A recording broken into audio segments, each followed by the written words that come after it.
राजा मोहन श्रोते सज्जन बाबू जी इतने बड़ा महादानी था कि उसके सामने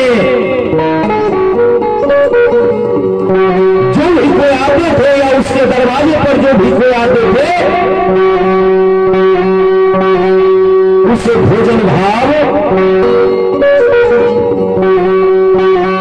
और मुहमाना इनाम देते थे श्रोता श्री बाबू जी। तो आप जो मांगेंगे वही हम देंगे।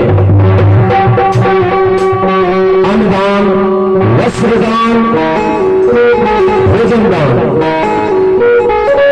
और यहां तक कि भोजन भाव कराने के बाद साधु जना से पूछते थे कि आपको जब तक मन करे तब तक आप यहां रह सकते हैं। तो राजा मोरध्वज उस समय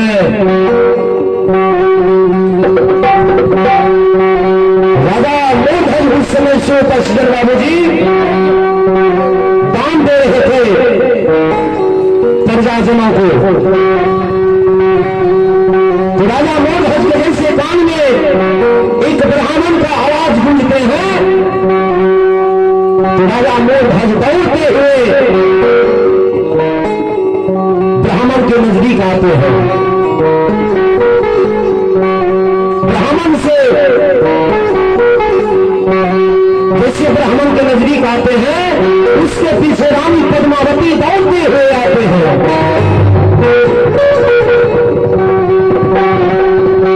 रानी पद्मावती के पीछे 8-9 साल के करीब बबुआ ताम्रध्वज मां के पीछे दौड़ते हुए आते हैं।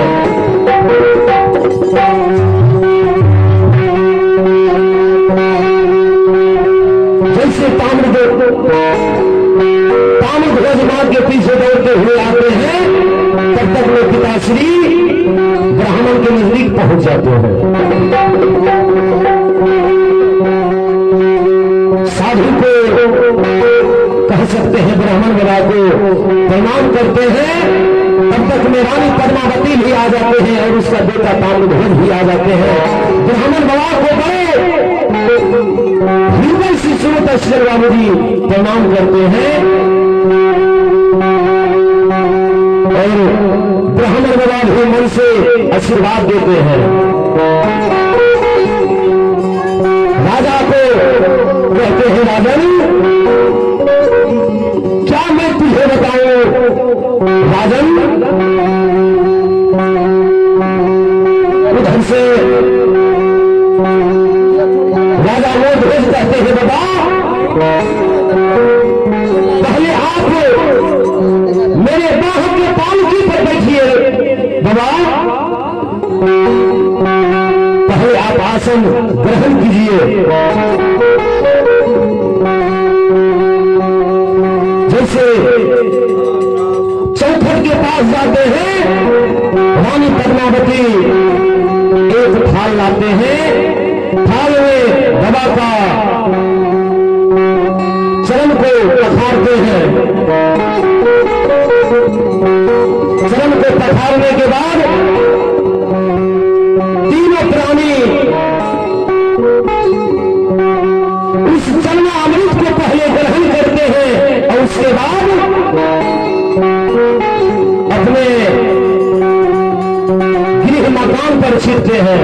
तो श्रोता सिद्धर बाबू जी, यहां हमें मनुष्य को चेताते हैं। संतों का कहना है कि यदि हम जलदान करते हैं, अन्नदान करते हैं, तो हम मेरा कभी भी बेकार नहीं जाने वाले हैं, क्योंकि यह हमारे अगले जन्म की हम कमाई कर रहे हैं। जितना हम यहाँ जल दान करेंगे, वही जल हमें दूसरे जन्म में प्राप्त होने और हमारे पूर्वजों को वह पानी जरूर अवश्य मिलता होगा। इसलिए हमें ब्राह्मण का पैर धोना चाहिए। यदि हम ब्राह्मण का पैर नहीं धो पाते हैं तो हमें जलदान जरूर करना चाहिए। यदि कोई प्यासे है तो उसको पानी जरूर पिलाना चाहिए।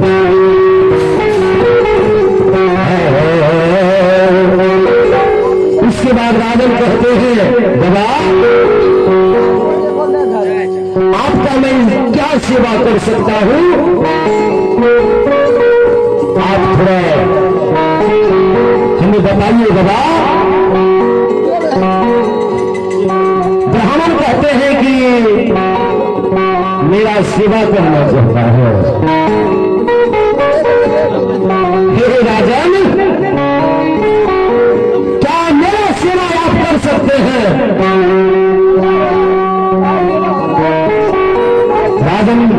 राजा मूर्धज कहते हैं, हाँ बाबा, हम जरूर जहां तक होंगे आपका सेवा हम जरूर करेंगे।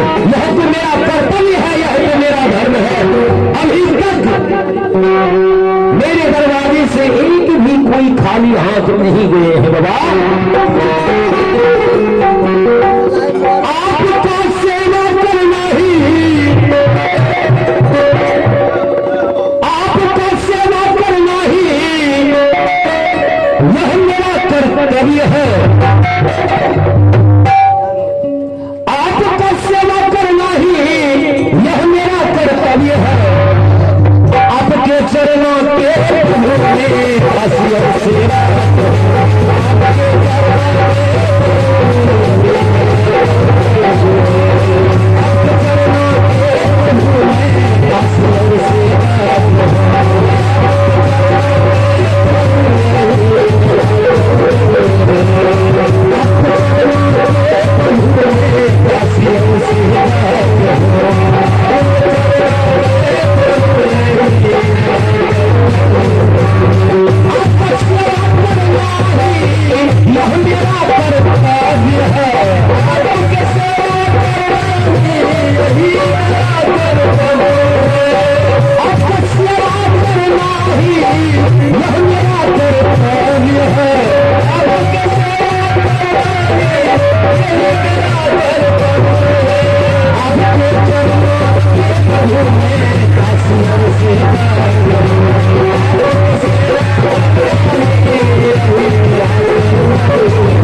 करना ही यह मेरा कर्तव्य है।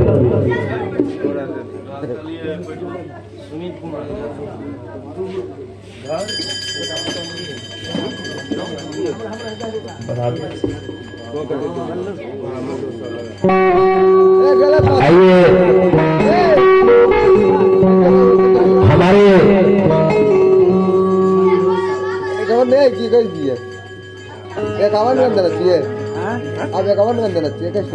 आइए हमारे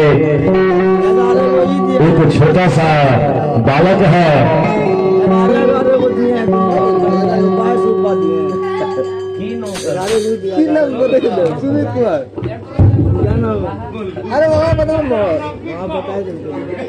हमारे छोटे से बच्चे हैं सुमित कुमार, घर रांची। यह तो बड़े सौभाग्य की बात है जो इतने दिनों से चलकर यह पवित्र पावन धरती लगाव में प्रवेश करके धर्म के नाम पर बाबू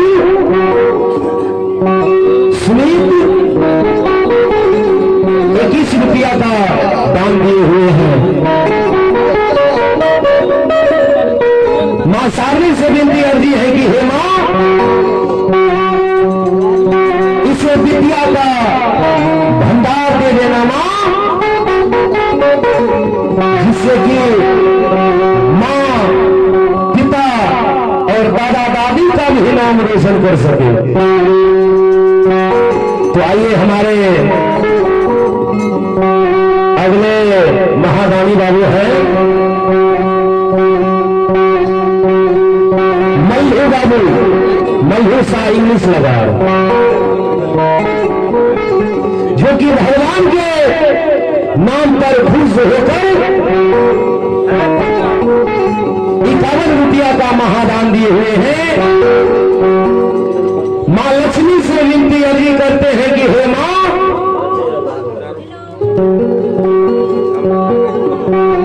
उसे कभी भी हमें हमारे दानी बाबू का कभी भी हाथ खाली नहीं रहना चाहिए।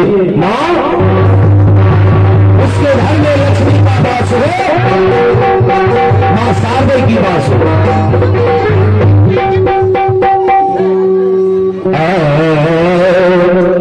तो आइए हम प्रसंग को आगे बढ़ाते हुए, क्योंकि समय बहुत कम है, समय बहुत मूल्यवान होता है। सोपस जगबाबू जी जो एक बार चले जाते हैं फिर कभी दोबारा वापस नहीं आते हैं। तो आइए ब्राह्मण महाराजन से कहते हैं, राजन तुम मेरा सेवा करना चाहता है, क्या मेरा सेवा तुम कर सकते हो? बोला हाँ बाबा, हम जरूर आपका सेवा कर सकते हैं।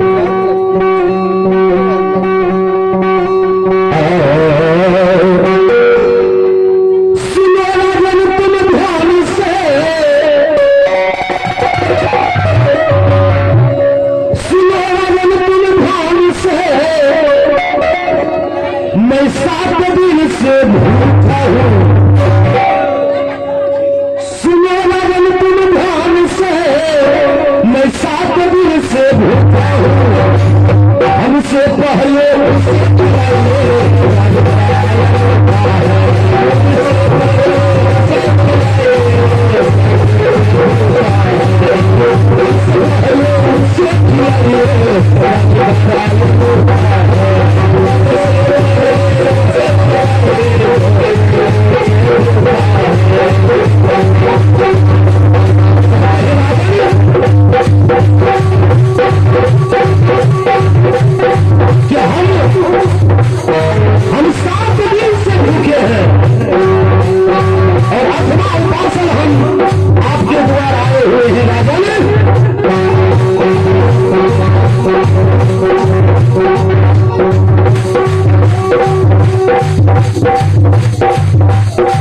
आइए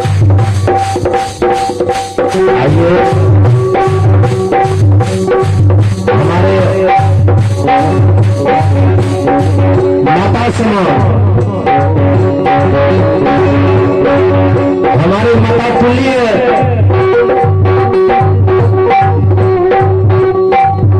मुकेश भाई की माता श्री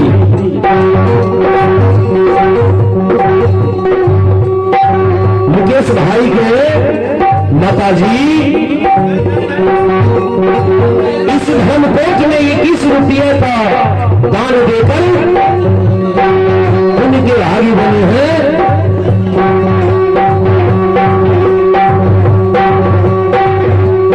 और यह 21 रुपया का दान देकर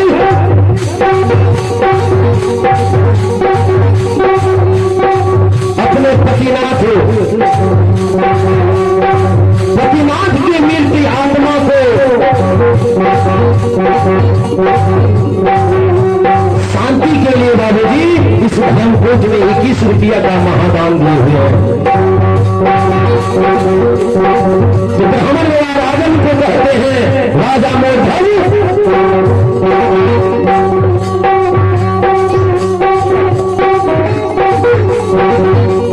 मैं 7 दिन से भूखा हूं। हमसे पहले मेरे साथ में एक बूढ़ा सिंह आए हुए हैं। उसका दांत मुंह झड़ गए हैं राजन, इसलिए ब्राह्मण बाबा कहते हैं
बाबू जी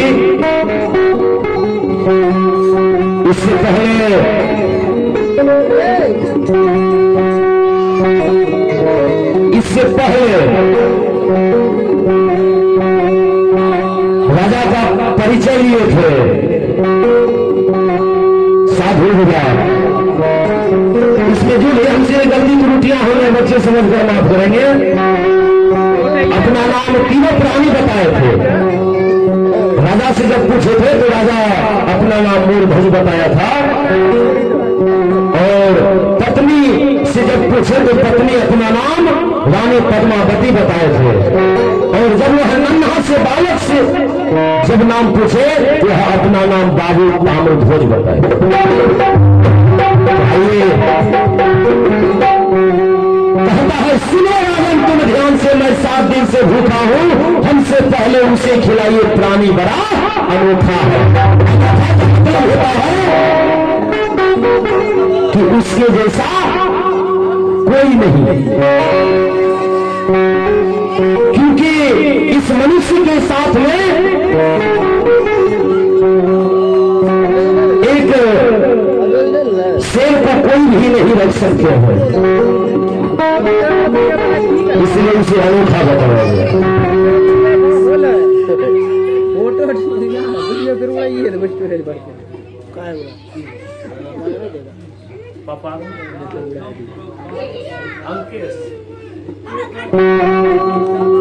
ये हमारी छोटी सी बच्ची है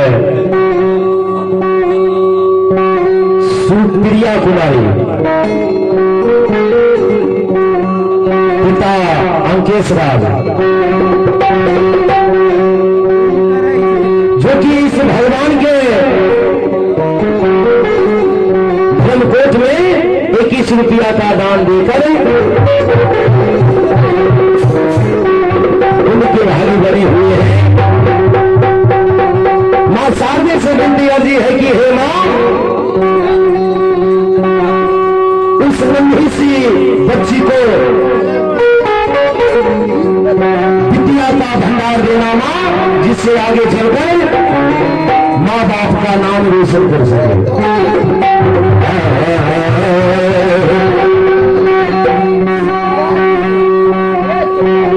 बुढ़ासेन के रूप में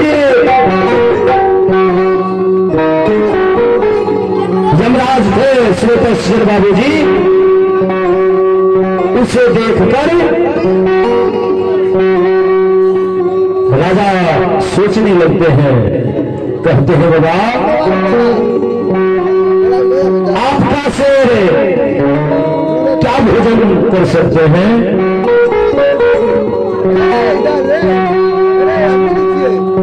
आप तो एक बार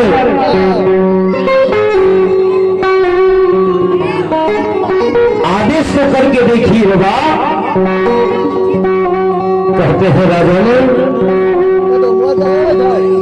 आप मेरे सिर को देख रहे हैं ना, ये तो एक बहुत अनोखा है, कह सकते हैं कि यह बहुत अधिक बूढ़ा हो गया है, जिसको चलने का भी सामर्थ्य नहीं है, और इसके मुंह में एक भी दांत नहीं बचे हुए हैं, जिससे ये कोई भी कठोर चीज को खा सकते हैं। तो बोला राजा मूर्धज कहते हैं, ब्राह्मण बाबा तो क्या आपका शेर खस्सी का मांस खाएगा? तो ब्राह्मण बाबा कहता है नाना,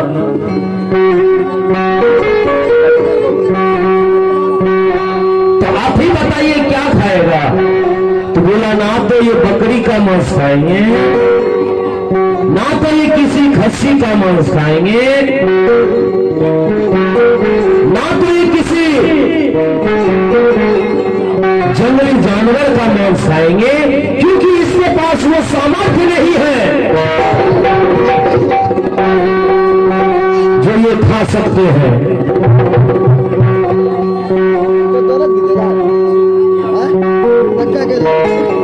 तो राजा मूर्धज कहते हैं ब्राह्मण विवाद से, तो आपका शेर किस चीज का मांस खाएंगे, किस प्राणी का मांस खाएंगे, ये तो हमको बता दीजिए। मैं सत्यराजी राजा हूं,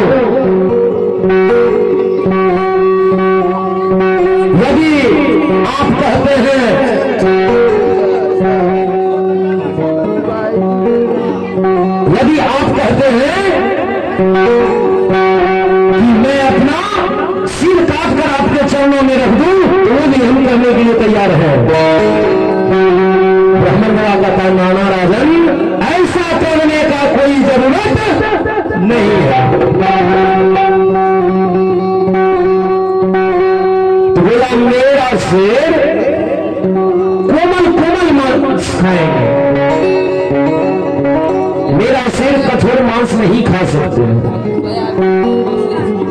मेरा शेर कोमल कोमल मांस खाएंगे। तो उधर से राजन कहते हैं कि बाबा क्या मैं अपना जंघा को काटकर आपके शेर को दे सकता हूं? बोला नाना, ऐसा करने का जरूरत नहीं है, आपका जंघा का भी मांस कठोर हो गया होगा, इसीलिए मेरा शेर आपके जंघा का भी मांस नहीं खा सकते हैं।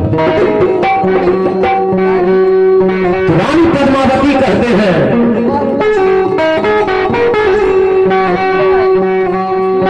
रानी पद्मावती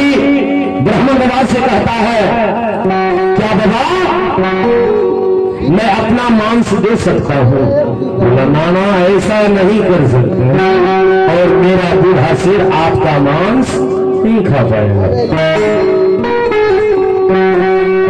इधर ब्राह्मण बाबा फिर से राजन को कहते हैं, राजन यदि तुम्हारे दिमाग में नहीं आया कि मेरा सिर क्या खा सकता है,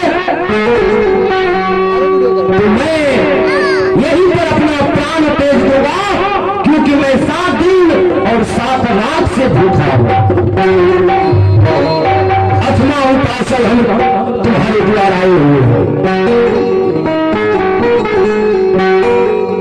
तो देखिए बूढ़ा शेर उसी समय बाबूजी